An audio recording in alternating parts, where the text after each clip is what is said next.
توی طرح هوندا وقتی صحبت از اصالت میشه، برند تکتاز همیشه یه سر و گردن بالاتر از بقیه برندا بوده. از سال 77 داره با این ظاهر تولید میشه با همکاری شرکت تایوانی هاتفورد و تنها موتوریه که تو انژکتورها بدون باتری روشن میشه. یه سریا گفته بودن روشن میشه اما درست کار نمیکنه. حالا میخوام واسهتون تستشو بگیرم. ببین موتور باتری نداره، این قطب منفیش، اینم قطب مثبتش، کلا آزاد. باتری به هیچ عنوان روی موتور نصب نیست. من براتون روشن میکنم، صداشم گوش کنید. تنها برندیه که توی انژکتورها بدون باتری داره روشن میشه. موتورم مدل 404 مدل 1404 روشن میکنم، گوش کنید.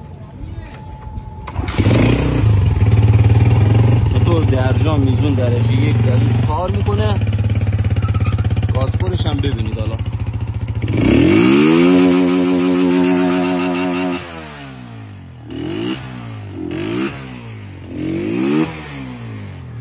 خیلی قشنگ صاف گازم میخوره.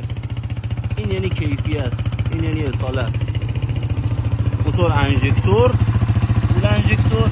بدون باتری، خیلی قشنگ صاف میزون درجا کار میکنه. خیلی هم روون گاز میخوره. وقتی میگن برند خوب خرید کنین واسه اینطور چیزاست. تکتاز. موتوری هم که داخل تصویر میبینین مدلش 404 تقریبا 2500 تا کار کرده. بیمه گارانتیش هم فعاله. به صورت نقد اقساط در خدمتتون هستیم. اینم واسه اونایی که میگفتن بدون باتری روشن میشه اما درست گاز نمیده.